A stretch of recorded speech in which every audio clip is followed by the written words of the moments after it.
Breaking news చూస్తున్నాం. Adilabad municipal vice chairman పై పెట్టిన అవిశ్వాసంతో BRS BJP పొత్తు నెగ్గింది. బీజేపీతో బీఆర్ఎస్ పెట్టుకుంటున్న పొత్తు ఆదిలాబాద్ జిల్లా నుంచి శ్రీకారం చుట్టబోతుందనే అంశం దీనితో తేలింది. కేటీఆర్ చేసిన ఫోన్తో బీజేపీ పార్టీ బీఆర్ఎస్ పార్టీకి మద్దతు ఇచ్చింది. ఇక బీఆర్ఎస్ పార్టీకి మద్దతుగా అవిశ్వాసానికి బీజేపీ ఎమ్మెల్యే శంకర్ హాజరయ్యారు. ఢిల్లీలో ఇటీవల బీఆర్ఎస్ పార్టీ విలీనం పొత్తులపై చర్చలు జరిగాయి. ఇక ఆ చర్చల్లో ఆదిలాబాద్ నుండే రాష్ట్ర స్థాయిలో రెండు పార్టీల బహిరంగ పొత్తుకు నాంది పలకనుంది. మైనార్టీ వైస్ చైర్మన్ ను దింపి బీజేపీకి వైస్ చైర్మన్ పదవి ఇచ్చేలా ఇప్పటికే డీల్ కుదుర్చుకున్నారు. కాగా ఇద్దరూ కలిసి పెట్టిన అవిశ్వాసానికి మద్దతుగా 34 ఓట్లు వచ్చాయి.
ఆదిలాబాద్ మున్సిపల్ వైస్ చైర్మన్ పై పెట్టిన అవిశ్వాసంలో బీఆర్ఎస్ బీజేపీ పొత్తు నెగ్గింది.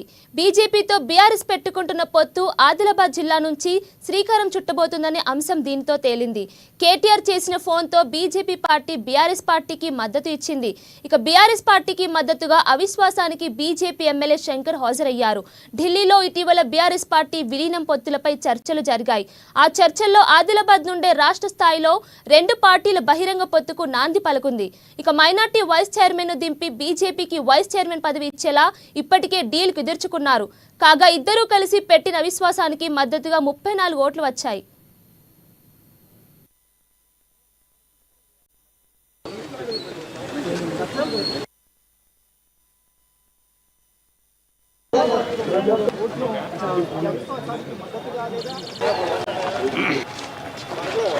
ఈరోజు ఆదిలాబాద్ మున్సిపాలిటీ నందు గౌరవ వైస్ చైర్మన్ జహీర్ రంజానీ గారిపై పెట్టిన అవిశ్వాస తీర్మానానికి సభ ఏర్పాటు చేయడం జరిగింది. దానికి సంబంధించి 35 మంది సభ్యులు హాజరు కావడం జరిగింది. దాంట్లో 34 మంది అవిశ్వాసానికి అనుకూలంగా చేతులెత్తడం జరిగింది, ఒకరు తటస్థంగా ఉండడం జరిగింది. సో అది ఈ మినిట్స్ను ఏవైతే ఉన్నాయో అది జిల్లా కలెక్టర్ గారికి నివేదించిన తర్వాత జిల్లా కలెక్టర్ గారు తదుపరి చర్య తీసుకుంటారు. ఆ తదుపరి గవర్నమెంట్కి రిపోర్ట్ చేస్తే గవర్నమెంట్ ఫర్దర్ యాక్షన్ తీసుకుంటారు. Thank you. ఈ పార్టీలకు సంబంధించి ఎన్ని పార్టీలు విప్ జారీ చేస్తామన్నారు?